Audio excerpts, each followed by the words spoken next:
All right, well, I think we can start. More people can join us as the door is open, and we ask everybody to come in and have a seat. So thank you for joining us this evening, this 20th anniversary of 9/11, which is obviously a day that one should spend some time with remembering not only what happened that day, but what the implications are for the future. I'm sure many of you have watched some of the remembrances on TV or heard about them, and some of them have been quite moving and profound, especially the local ones involving the first responders and the families of people who were involved. President Trump visited the fire department and policemen in New York City. That was quite good. And he had some very relevant remarks, not just on remembering what happened at 9/11, but also his very strong and pointed remarks about how Biden is screwing up. One thing that I think is very important to remember is what Lyndon LaRouche said that day. And I think this is very important because in a lot of the official events, especially some of the ones by the people who were involved in the aftermath of 9/11, the deleterious to this country's aftermath in 9/11. I'm talking about President Bush, former President Bush, President Biden. There's a lot of reminiscences of the officials, Cheney, Townsend, Feith, Wolfowitz, Petraeus, all these generals and so-called brilliant people who were involved in the policies after 9/11. And what's striking about what all their remarks are is, number one, none of them have any regrets about the really negative effects that their actions had on the United States and the world as a result of the way they handled the situation in 9/11. And some of them, were downright ridiculous, like President Bush comparing the people who the terrorists of 9/11 to what he called domestic extremists in the United States today. Kamala Harris's, cliche-filled speech about unity and the need for unity and so forth. And all these people who were involved in it really not even saying we screwed up, which is really the only thing that's honest for them to say, the people who were in charge on 9/11 and in the aftermath. And I'm not just talking about Republicans, I'm also talking about the Democrats too. But to really understand why I would say that, one has to remember what Lyndon LaRouche said on that day and actually leading up to that day. Because if you remember at the period of the 1990s leading into 9/11, 2001, you had a real decoupling of the United States economy and the world economy, a further of ratcheting down, really, beginning with the 1987 financial crash, and then the introduction of all these exotic financial instruments and so forth at the same time, while you had a collapse of the physical economy. And this led or evolved into the implementation of NAFTA, GATT, all these free trade policies, and the dot-com bubble, which burst in 2000. And then you had the election between Bush and Gore, which was undecided for a long time because neither one of them were qualified to be president. LaRouche had also forecast that. But in the very beginning, even before George Bush got elected, LaRouche warned that the incoming administration would face a crisis and probably an outbreak of terrorism. And that would be used in the same way Hitler used the Reichstag fire to fully implement a fascist dictatorship in Germany. Now, for those who don't know the history there, Hitler was appointed Chancellor of Germany in early 1933. And a few weeks after he had become Chancellor, he didn't have a majority in the parliament, but he was appointed Chancellor by the president. There was a fire in the Reichstag. Now, it's unclear who set that fire, but Hitler blamed it on the Communist Party of Germany and used that as a pretext to get the president of Germany to issue what in German were called Notwehrordnung, or emergency decrees, which suspended all civil liberties, allowed for unhindered search and seizures, and allowed for German federal government control over all the German states, virtually emergency powers. That was passed within 3 weeks of the Reichstag fire, on the basis of that this is an emergency, we have to deal with terrorism. And then 4 weeks after that, Hitler used the emergency to pass what was called as the Enabling Act, which basically dissolved the parliament, didn't formally dissolve it, but it allowed for Hitler and his cabinet to be able to issue laws by executive decree. And there was, from that point on, there was actually no political process in Germany outside the dictatorship of Hitler. And LaRouche warned that that's where the United States would be heading under the pretext of a terrorist act. Now think about what happened after 9/11.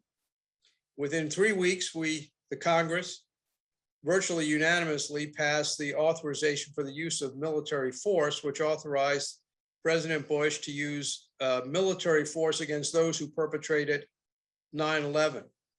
But that act, which was specific to military force against those who perpetrated 9/11, has been never repealed and is the authorization which the government uses up to this day over the last 20 years for every single war we've been involved in against anybody, any military action, every drone strike, in Africa or in Afghanistan or anywhere else in the world, any covert action, any interrogations, all been based on this. And in fact, the basis on which the delineation of what actions are taken under the authorization for the use of military force are secret. We don't even know it. Then 4 weeks after that, they passed the Patriot Act, which allowed the government to implement all the kind of surveillance policies and suspended virtually the Constitution of the United States and the implementation of the laws. And that is still, not only was that implemented under Bush, but it was reauthorized under Obama with Joe Biden's full support and with Republican and Democrat support. The only thing that has kept the country from going into a full dictatorship is the resistance that's been mobilized by LaRouche, and later in the 2016 election by Donald Trump. And we all know what happened there, that Trump came in to try and undo all this stuff, and we saw what he ran into. And now here we are under the guise of COVID, where in the name of an emergency, all kinds of suspensions of the political process, legal rights, and everything else are being thrown out the door in order to rule by decree. The Congress, the House of Representatives, under Nancy Pelosi doesn't even show up. They don't even have to vote. So think about the last 20 years and think about the prescient warning by LaRouche in leading up to that.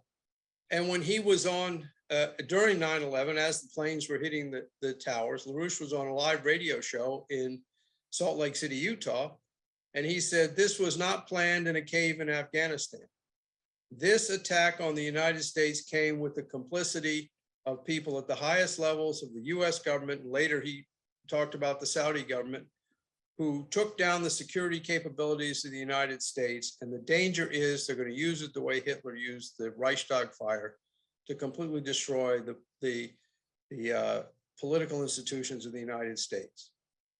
And that's the resistance we've been building for the last 20 years, and that deserves to be remembered so that we look forward into the future and continue to undo what they've done. And that right now is on our very much in front of us, with having to resist and undo these kinds of emergency decrees, which the Biden administration is implementing with the support of the anti-Trump rhino Republicans and the passive acquiescence of a large section of the American population. So that's what I've been thinking about today, and I think it's worth others thinking about it as well. We have some material posted on the LaRouche PAC website where you can go back and look at some of the things that LaRouche said at the time and over the last 20 years, so that you have an actual picture in your own mind of what it is that we really need to be thinking about on this 20th anniversary of 9/11. So we're very honored and happy to have with us tonight Keisha Rogers, who has also been thinking a lot about 9/11 in a completely different way than what I just laid out, but one which I think is very important for all of us to take into account.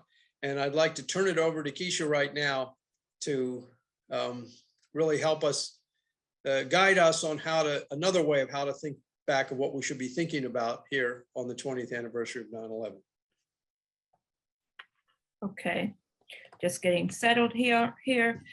Thank you everyone for joining. As Bruce said, I think what we're looking at and what's important for discussing tonight, what I'm thinking about is what's happened to our young people, what's happened to the people that are now in their early 20s, that are just coming of age after 20 years of endless wars.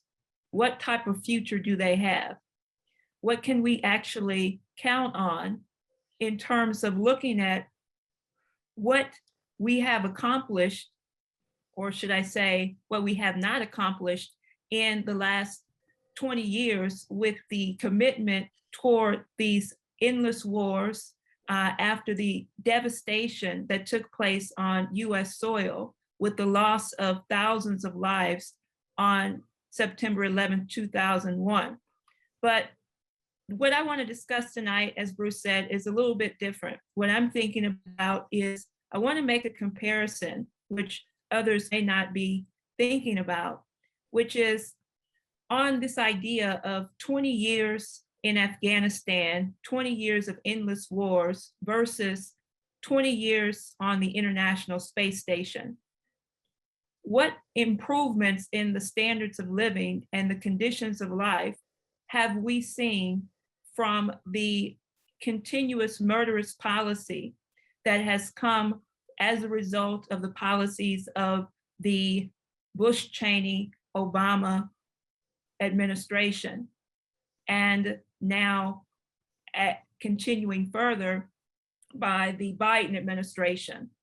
And think about this. Many people know that President Trump, when he was president, made clear and continues to do so that we should not have ever been engaged in these endless wars from the very beginning.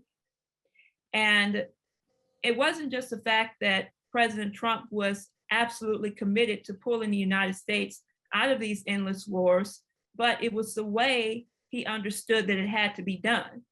And when you think about what Joe Biden just did, it was not a victory from the standpoint that, yes, we should have been out of Afghanistan, but when you think about, as Bruce just situated here, what was the intention, or what were the American people told as to why we had to go into these endless wars in the first place?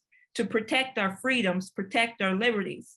But then at the same time, you have Joe Biden, Barack Obama, and those neocons, warmongers who have been pushing endless wars from the very beginning, especially under the Biden collective, that are now fully committed to taking away the freedoms and liberties of the American people, that they, in the very beginning, said, this is what we're fighting terrorism against.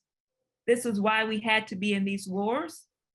So when President Trump said that we had to put an end to the endless wars, what he also made clear is what we have to create in its place.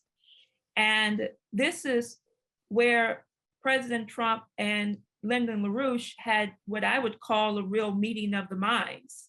Because when President Trump announced that we were going to actually send Americans back to the moon, and that we were going to commit to a moon Mars colonization program, this is what Lyndon LaRouche had been committed to in his program for economic, technological, and scientific advancements of the United States and improving the standards of living of the population of the United States for decades. And many people may have seen that LaRouche PAC produced and shared one of Mr. LaRouche's masterpieces, and what he was fully committed to going back earlier in the late 1970s and 1980s, particularly of establishing a program for a woman on Mars colonization program. And what he understood and knew is that this was not just about getting to Mars, but making the greatest advancements in improving the standards of living of the population of the planet. And so I'm going to make a comparison here for those who can see I'm going to share some slides with you. I want you to think about this once. Okay. So ask yourself, 20 years in Afghanistan, who benefited?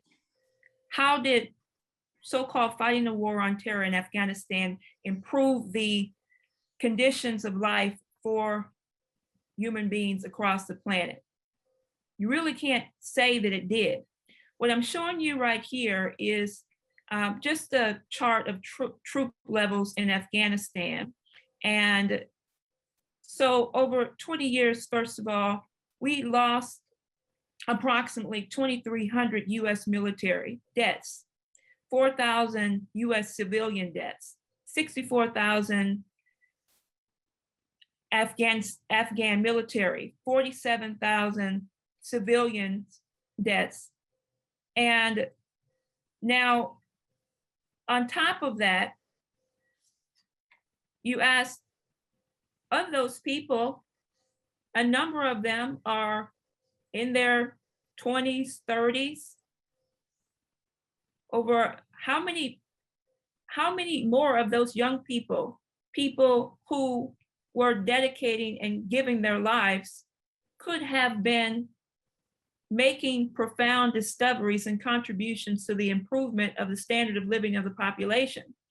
And don't get me wrong, these young people are heroes because of the fact that they gave their lives in dedication to service, that they were committed to helping in fighting against attacks on American soil, or fighting for freedom as they saw.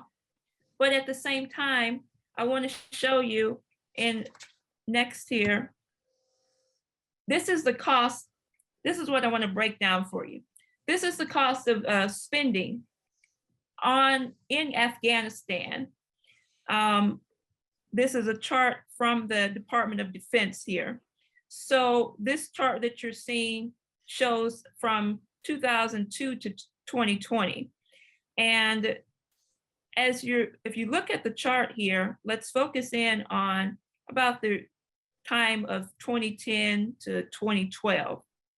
And what you'll notice at that time is that there was a major peak in the cost of the war in Afghanistan. We had escalated to about 100,000 troops around 2011 in Afghanistan, at 100,000 soldiers. And at that time, the cost of the war grew to approximately $100 billion a year. So further, according to the DoD report, the total expenditures between the years of 2001 and 2020 were $825 billion total,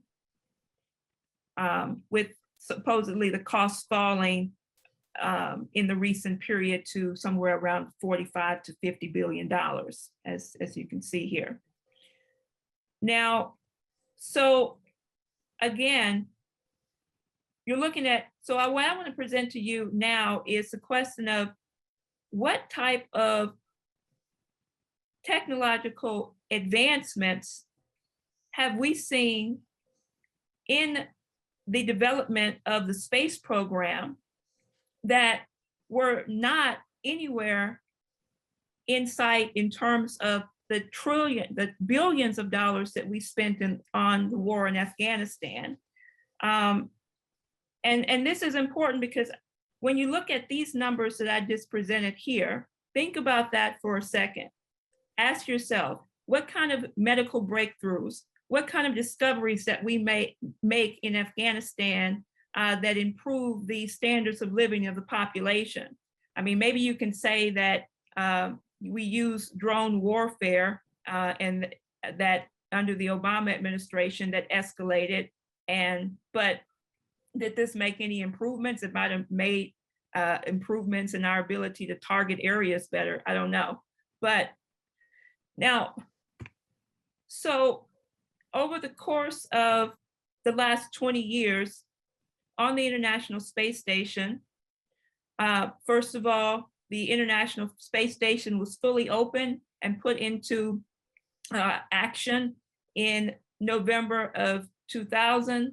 And since the time of the first cosmonauts to enter into the space station, we've made over 3,000 scientific discoveries.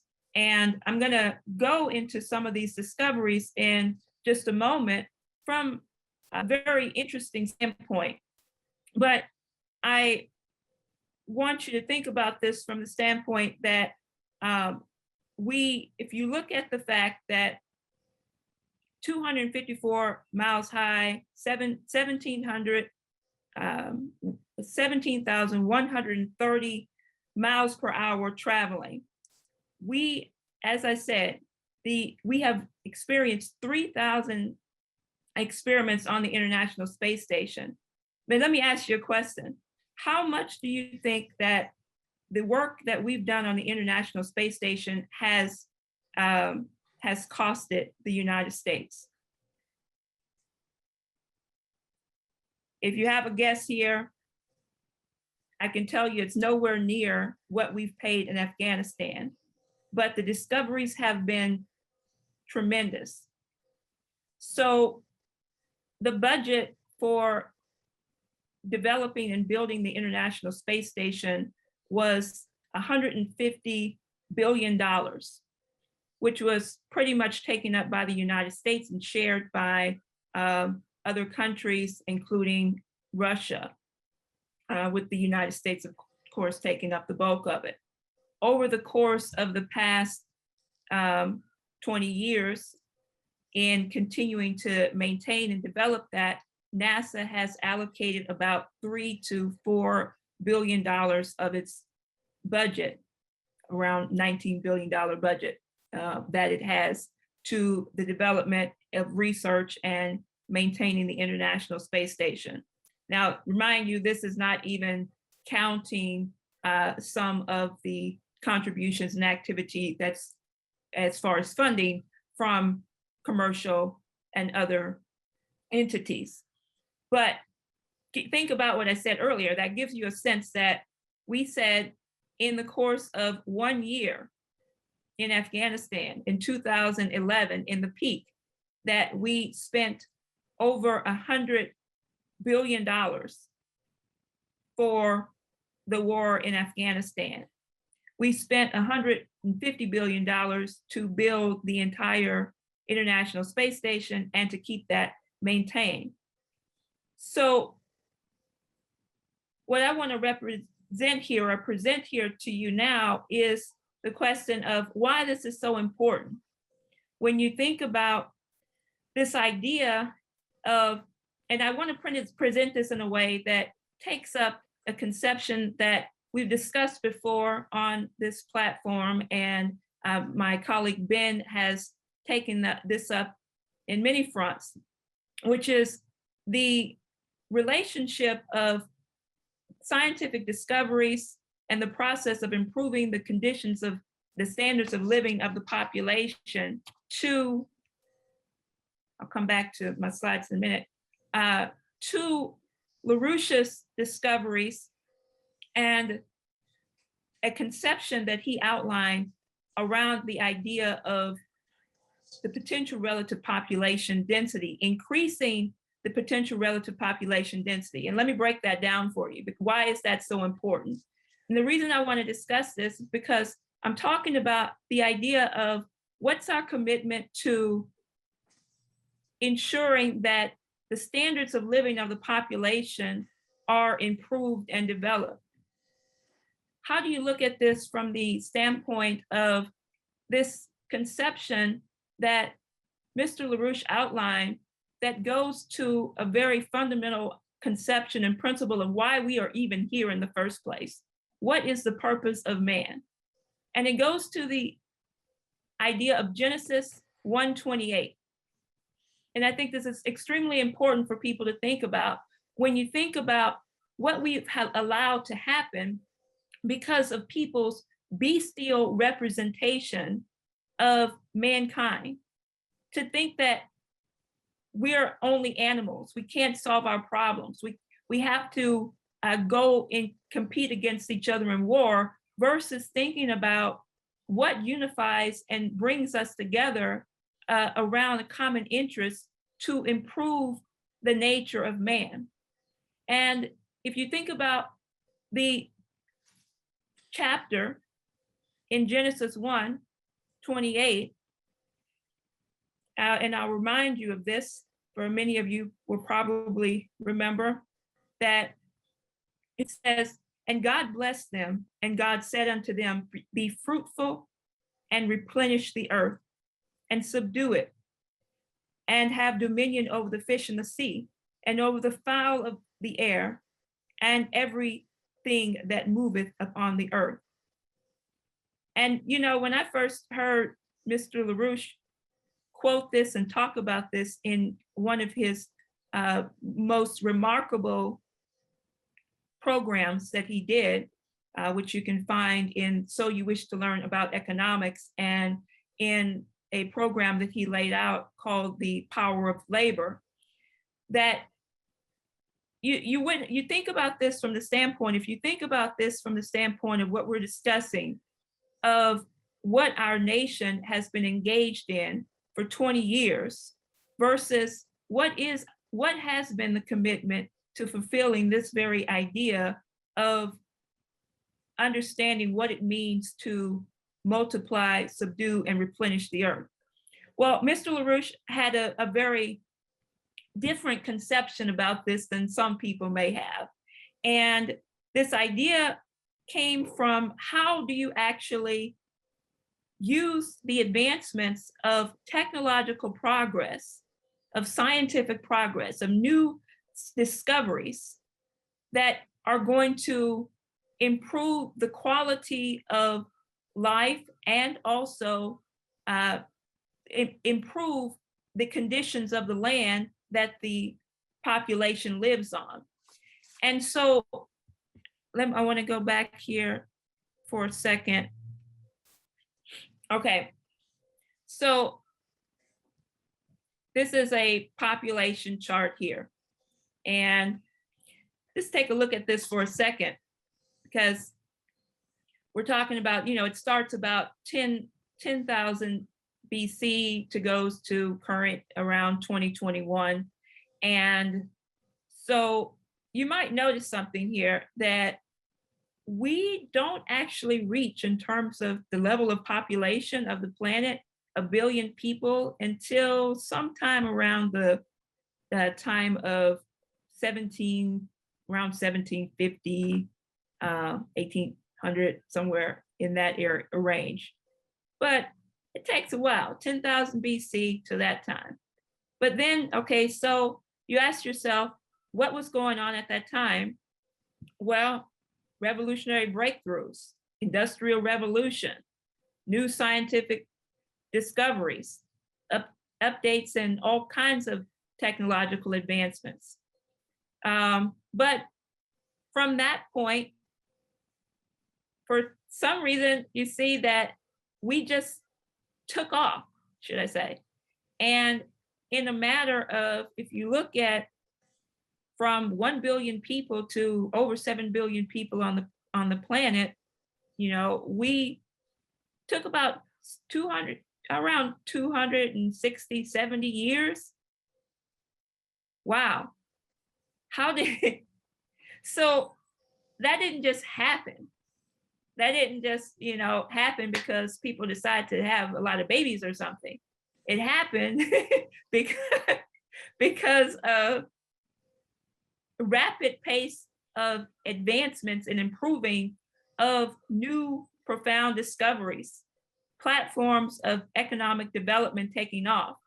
And one of the greatest contributions to the development of new scientific breakthroughs and technological advancements has been the International Space Program, and for that matter, the space program itself, or what we call the space age. And I wanted to show you that because I think that is absolutely fundamental to this idea of how is it that we would have ever been able, as Mr. LaRouche has said many, many times, gotten beyond some few tens of millions of people on the planet if we had continued to stay as a hunter and gathering society, continue to not develop in economic or scientific and technological progress. And the answer is you would not have.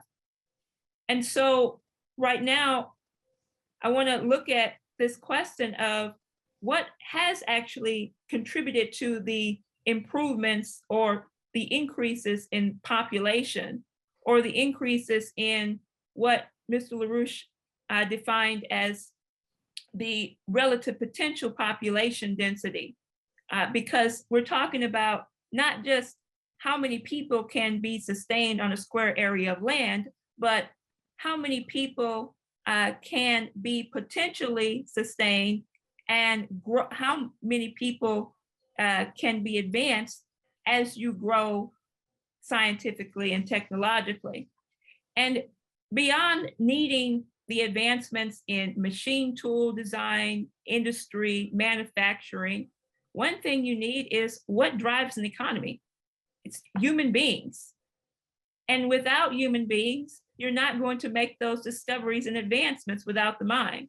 And so this is why I wanted to present the basis of discovery from the standpoint of advancements on the International Space Station in the area of medical science. And why this is important, because we've contributed as a species to so many different breakthroughs and advancements, and have improved the standards of living of the population. And as I said, you can look at this from the standpoint of the breakthroughs in the atomic nucleus, in going to to new discoveries in fusion development, new discoveries in all different types of fields. And you contribute that to the creative process of the human mind. And when you don't have, if you don't have a population that is advancing in terms of its medical science and technologies, then you're going to have a problem with advancing in all of these other areas of discovery. So I want you to think about that. Now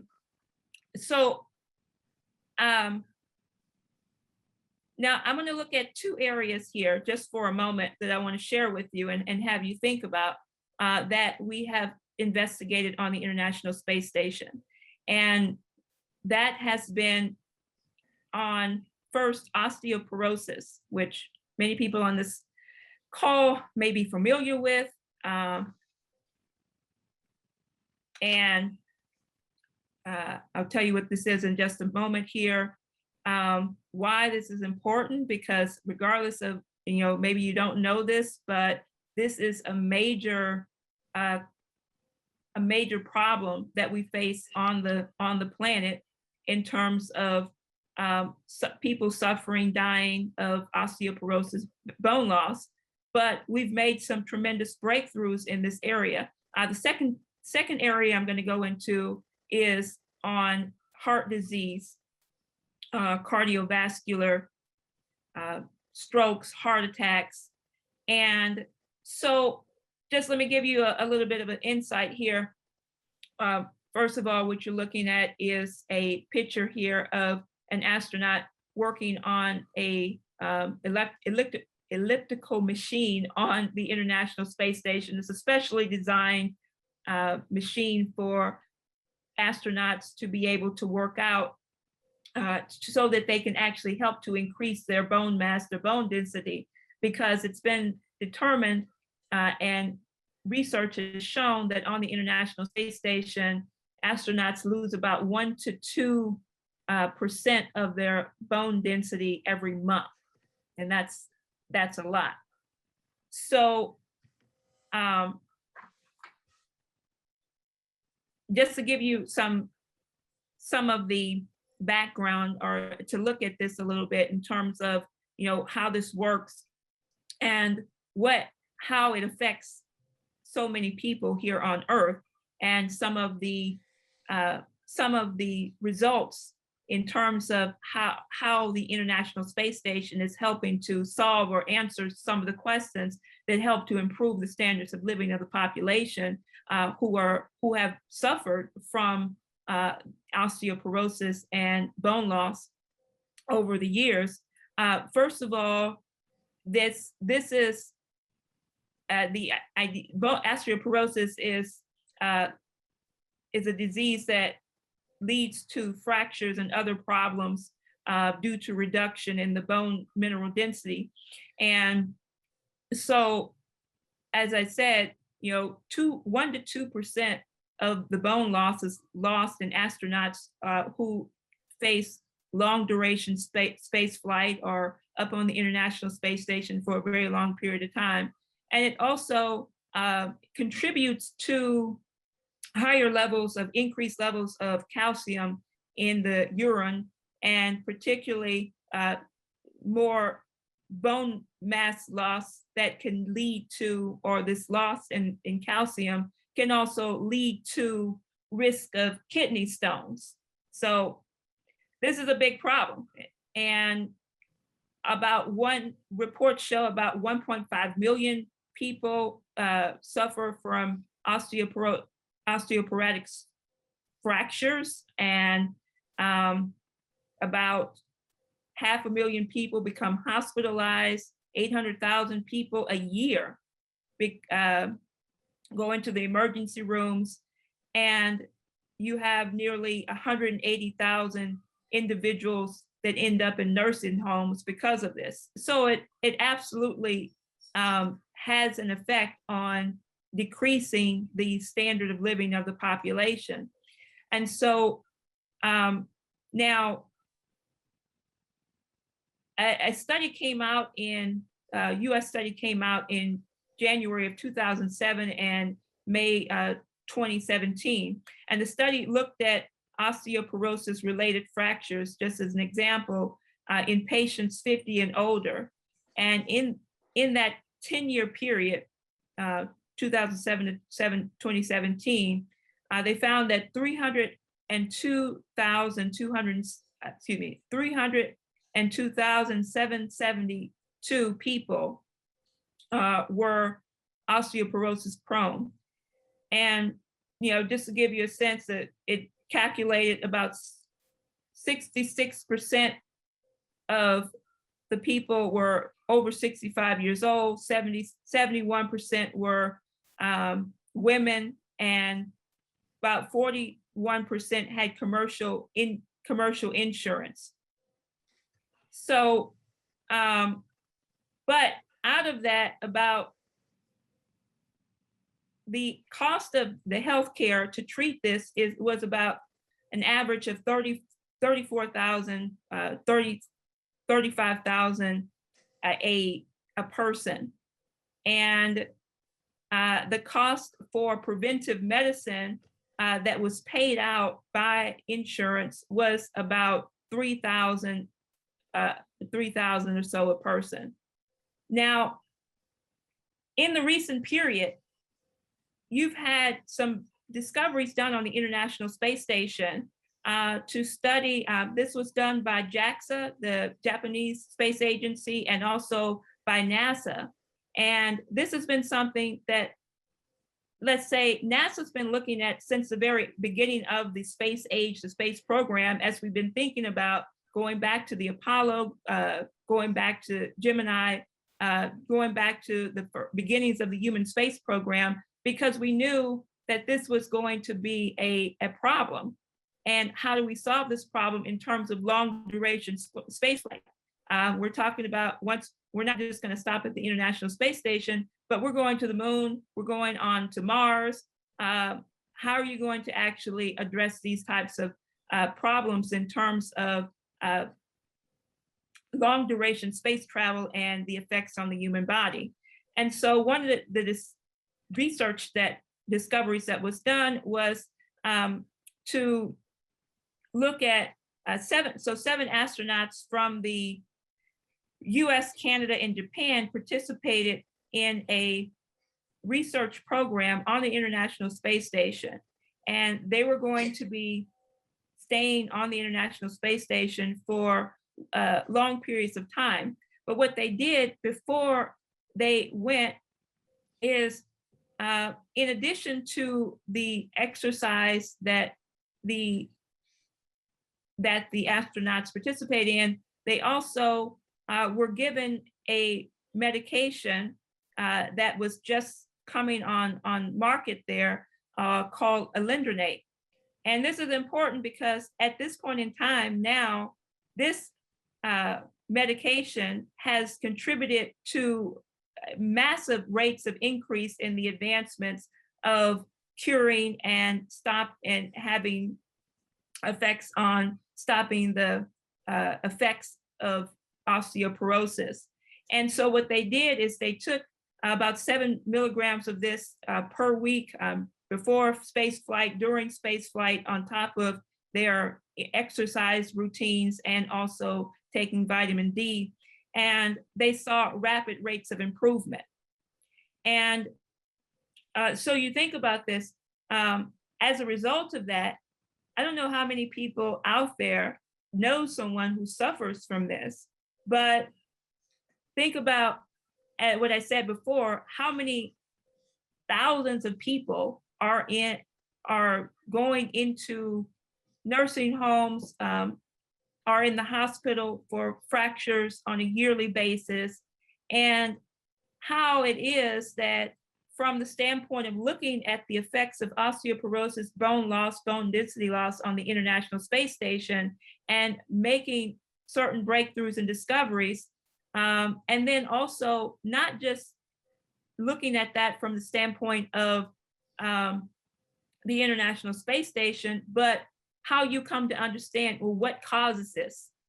What improvements can we make in terms of, looking at advancing medication or fighting this beforehand. And so that also led to the fact that as we've been looking at this on the International Space Station over the years, one of the things that it has also resulted in is a better understanding of the use of densitometry, or when you go to the doctor's office now and they're checking in terms of using machines such as advanced X-ray machines, what we call dual energy X-ray machines, or DEXA. And I'll go here. I got it very interesting. I want you to see this. So this is one of the machines that are used now in terms of looking at bone density loss. And it is also one that has been a result of some of the work that's been done on the International Space Station. So researchers use what these three-dimensional X-ray computing systems to look at the bone loss on astronauts when they return back from space. And also previously in earlier years, they were using two-dimensional systems, and now they have advanced to three-dimensional CT CAT scan, CT images.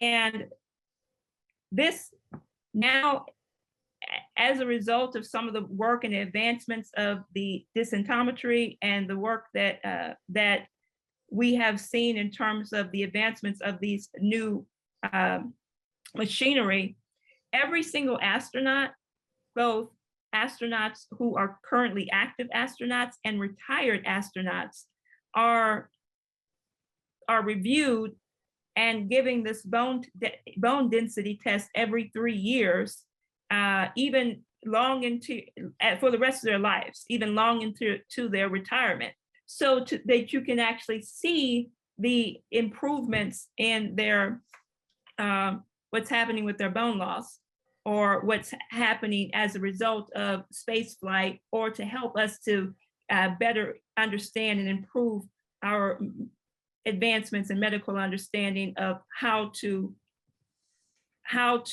improve this on Earth, these conditions on Earth. This is a picture here that I want to just show you quickly of astronaut Peggy Whitson.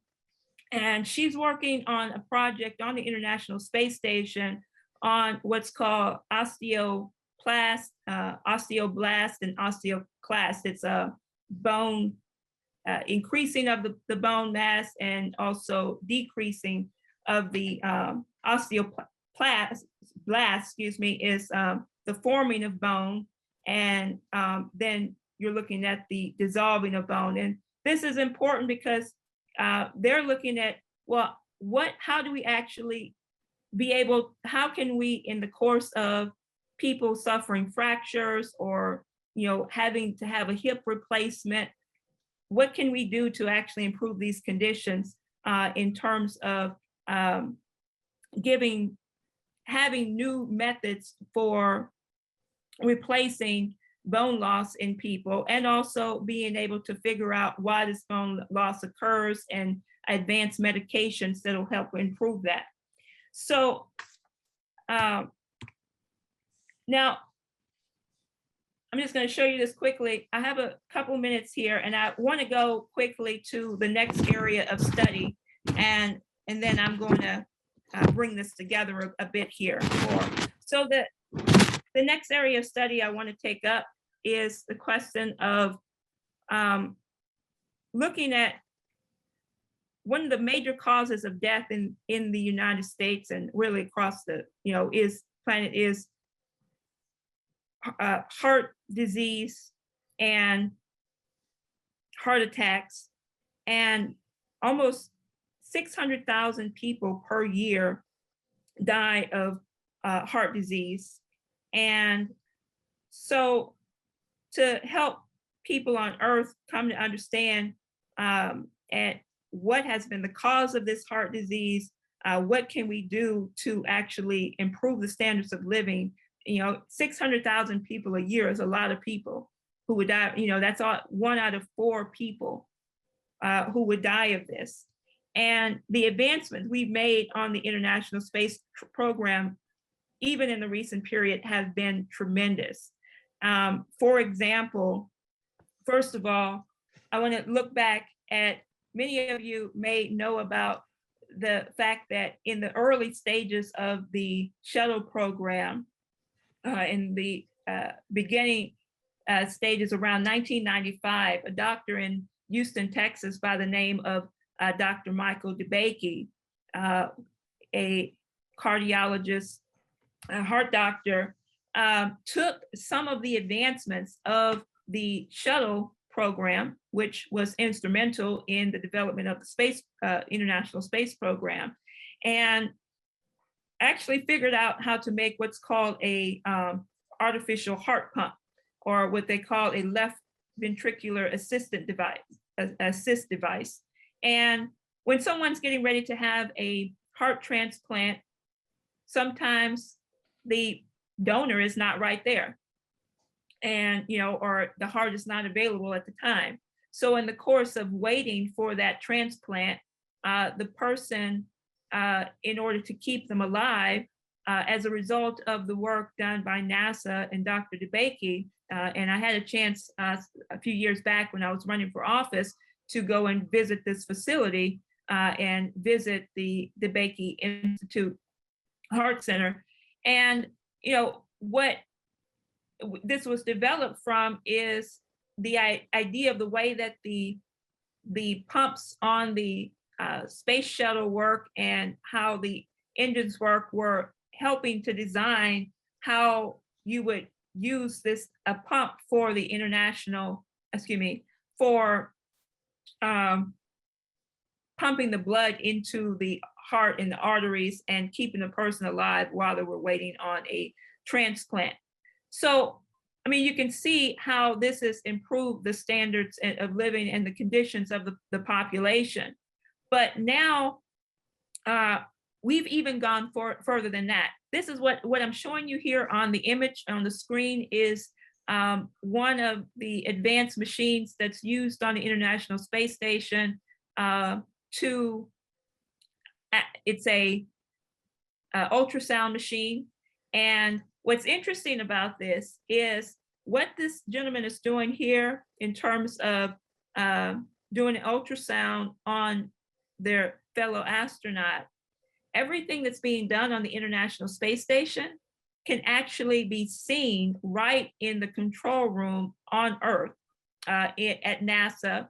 And why is this important? Because this machine has made design for one of the medical breakthroughs that we're seeing is, for example, this ultrasound machine, when the astronaut is doing an ultrasound exam on the International Space Station, not only can we see directly what's happening, we can actually communicate from the control room with one of the specialists who reads these ultrasound results and say, okay, this is what we want. This is how, this is where you need to move the probe and what kind of results you want to get.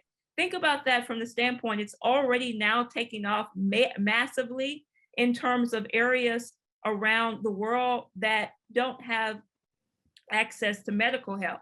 But it also is important because it's helping to identify areas of how it is that the heart is functioning in space, what happens to the heart in terms of having increases in the impact of the heart in space, and being able to measure and look at this in an advanced way.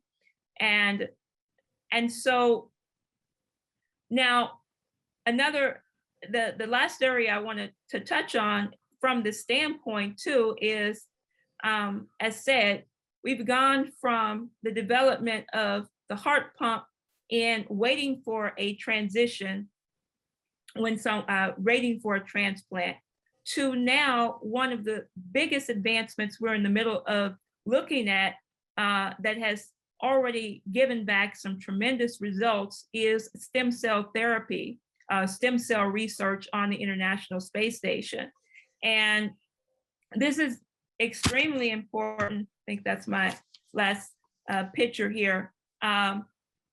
This is Jessica Meir, astronaut on the International Space Station, and she's looking at some of the developments of stem cell research from the standpoint of,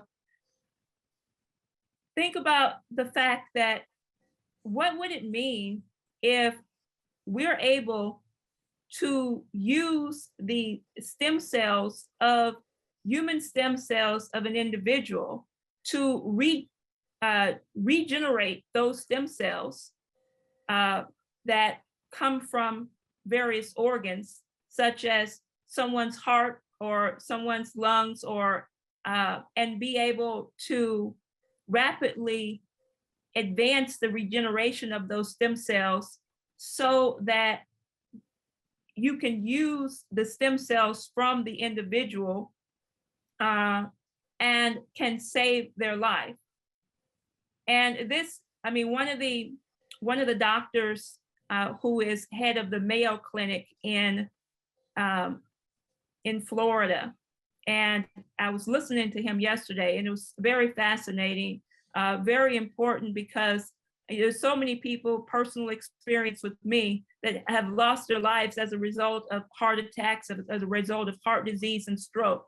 And this man was talking about the fact that in the recent period, his work went to the International Space Station through the cargo missions of SpaceX, and the results that have gotten back are already tremendous, because he is looking at stroke patients and the idea that the stroke patients use quite a bit of their brain mass during the stroke.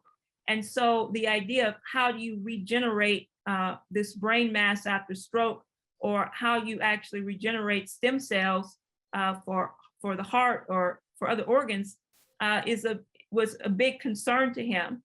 And so what they're doing, many different groups have actually participated in various research on the International Space Station, looking at the advancements of human stem cells. And as a result of that, what she's holding here is this device has some tissue, human stem cell tissue, that is basically living, beating like a heart, and it contracts and expands. You can't really see that in this picture here. But what we found is that the regeneration of these stem cells is advancing and growing at a rapid rate, more than what we're seeing on Earth. So what the Mayo Clinic Dr. Zubar was discussing is, if we can make this breakthrough from the standpoint that you can start to regenerate people's stem cells from their own organs, from their own stem cells, think about the rapid pace of advancements we would actually be engaged in. Think about how many lives we'd be able to save. Think about the fact that you would not have so many people dying of heart disease, or for that matter, having to wait for a transplant that they may never get. That's what you call improving not just improving, but totally transforming the standards of living of the population. And so I know that's not what people are thinking about at this time, in terms of, what we're facing in our society right now. But that's what you have to be thinking about if we're going to actually think if we're actually going to build on the type of future that we want to see in 100 years from now.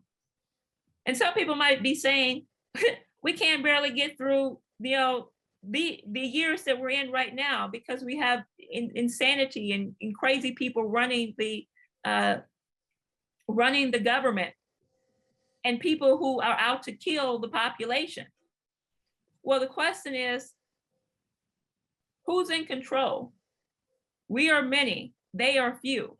If we know what we want, if we know the type of future that we want to see, if we know that we want to see young people in their 20s making these types of discoveries instead of having their bodies being carried back to Dover Air Force Base at 20 years old. If we want to say we can make, nothing can stop us from actually making these breakthroughs that's going to actually fully fulfill our commitment to multiply, replenish, and subdue the earth, then there's nothing that should stand in our way of recognizing that we're on the verge of a breakthrough for humanity. Now, on the chart that I showed you earlier, talking about how we reached a level of over almost 8 billion people on the planet. Well, there are those people who say that that's too many people, in the next, by 2021, we're gonna peter off. I don't see that. I see with these types of advancements and this level of scientific advancements in medical research that we're actually going to continue to advance the potential relative population density of the planet. So lastly, I'm going to end with a quote of inspiration, and this time a reflection from Mr. LaRouche. And this is from his Woman on Mars approach, his Woman on Mars video. He said, the 20th century man would be astonished to know the new ways in which, quote, spirit of adventure, end quote, was translated during the early decades of the 21st. Some things 20th century man would have recognized. Being the first to set foot on some planetary body. The difference was most teenagers and some much younger already knew the real purpose of space exploration. That purpose was to acquire knowledge to which the human race needed and could not gain without scientific exploration of our universe in a way which could not be done without traveling far beyond Earth's orbit. The idea of adventure was not a matter of simply getting to some strange place out there. Exciting adventure was to participate in making some exciting new discovery in space, which would be useful to the majority of the human race remaining back on Earth. And that's what we need to focus on right now. And I know I'm over time, so I think I'm going to end with that and see what your thoughts or ideas are.